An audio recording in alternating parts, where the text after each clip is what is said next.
Why do some people have cuts on their forearms or burn marks, the cigarette burn marks? Or why do some people, just bang their head on the boards? And in सब में एक चीज जो बहुत common है वो है ये सब पर्सन बहुत ज्यादा इमोशनल पेन से जो हॉरिबल हॉरिबल इमोशनल पेन से सफर कर रहे होते हैं इन देयर लाइफ और एट दैट टाइम। जो ये पर्सन है बट क्या वो ये लोग जो ऐसा कर रहे हैं क्या एक सुसाइड के लिए कर रहे हैं? Absolutely not. Because cut marks जो आपके फोरआर्म पे होने वाले हैं वो एक लीथल नहीं है, या फिर बर्न मार्क्स जो आप कर रहे हैं स्किन के ऊपर वो लिथैलिटी नहीं है, यानी कि उससे आपकी जान जाने का ऐसा कोई खतरा नहीं है। बट जब हम इन लोगों से बात करते हैं, इन लोगों के इंटरव्यूज देते हैं एंड जब ये निकल के आता है कि आफ्टर दिस इंसिडेंट्स जैसे कि कटिंग के बाद या फिर बर्न मार्क्स के बाद कि बहुत ज़्यादा पे जो पर्सन होते हैं वो रिलैक्स फील करते हैं। बताते हैं कि बहुत ज़्यादा जैसे ब्रेन से बहुत ज़्यादा टेंशन जो है रिलीज हो गई है, बहुत ज़्यादा रिलैक्स फील करते हैं। नो, और कई लोग ऐसे भी होते हैं जो लोग बोलते हैं कि वो फिजिकल पेन्स जो कट कर रहे हैं, जो फिजिकल पेन होना चाहिए वो तक फील नहीं कर पाते।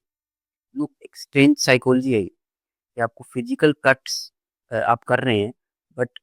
जो फिजिकल पेन है वो भी नहीं हो रहा और जो इमोशनल पेन है वो बहुत ज़्यादा कम हो रहा है, यानी कि आप नम फील कर रहे हैं। जो ये पर्सन हो रहे हैं इस टाइम पे वो एक स्टेट में जा रहे हैं जिसे बोलते हैं डिसोसिएटेड स्टेट, यानी कि डिसएसोसिएट जो रियलिटी है, जो बहुत ज़्यादा सफरिंग है उससे आप दूर जा रहे हैं, यानी कि उससे डिसएसोसिएटेड हो रहे हैं। जैसे कि कई लोग जब बहुत सफरिंग में होते हैं वो अल्कोहल का सहारा लेते हैं या फिर ड्रग्स का सहारा लेते हैं, जिससे उनका जो इमोशनल पेन है वो बहुत ज़्यादा कम हो जाता है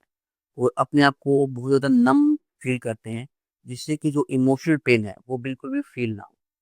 बट जब इन लोगों से आसपास के लोग ये बार बार बोलते हैं या बार बार उनको बोला जाता है, जब ये कट मार्क्स देखते हैं कि आप ऐसा मत करें या ऐसा करने से आपको कुछ भी हासिल नहीं होगा, ये बहुत बार मैंने अपने प्रैक्टिस में देखा है कि बहुत सारे लोग उनको बोलते हैं कि ये आप करना बंद कर दो या फिर ऐसा करने से कुछ भी आपको निकलने वाला नहीं है। एंड ये जो चीज़ है उनको बहुत ज़्यादा शेम में लेके जाती है जब लोग इनके हाथ को देखते हैं। और जब ये बहुत ज़्यादा शेम में चले जाते हैं तो एक इनका इमोशनल टर्मोइल होता है, यानी कि एक इमोशनल रोलर कोस्टर पे जाते हैं और फिर से जब वो इमोशनल सफरिंग में जाते हैं तो अगेन एक साइकिल हो जाता है। जैसे ही इमोशनल सफरिंग में जाइए फिर से कट मार्क्स हो जाते हैं, कट मार्क्स करना स्टार्ट कर देते हैं ताकि जो इमोशनल पेन इनको हो रहा है उसको कम किया जा सके। एंड ये अपने आप में एक साइकिल बन जाता है कटिंग का और इमोशनल टर्मोइल का। एंड जब इन लोगों को बोला जाता है कि आप ऐसा ना करें तो ये शेम से बचने के लिए ताकि इनको लोग ना बोलें, कई बार ये अपनी साइट को चेंज कर लेते हैं, जैसे कि फोरआर्म की जो साइड थी वो थाइस पे करना स्टार्ट कर देते हैं ताकि आसपास के लोगों को पता ना चल सके। और इससे हम ये समझ सकते हैं कि ये जो पर्सन हैं वो अटेंशन के लिए नहीं करते, बट हमें यहाँ पे समझने की जरूरत है कि ऐसा लोग क्यों कर रहे हैं। मोस्ट ऑफ द पर्सन जो ऐसा कर रहे होते हैं वो चाइल्डहुड में या फिर टीनेज में बहुत ज़्यादा इमोशनली अब्यूज से गुजरे हैं या फिर फिजिकली अब्यूज से गुजरे हैं या फिर most of time they were abuse sexually. जब बहुत ज़्यादा इनको अब्यूज किया गया है और जब जब बहुत ज़्यादा इनके इमोशन को दबाया गया है तब इनका ब्रेन ये चीज़ सीखता है कि अपने इमोशन को एक्सप्रेस करना एक वीकनेस है,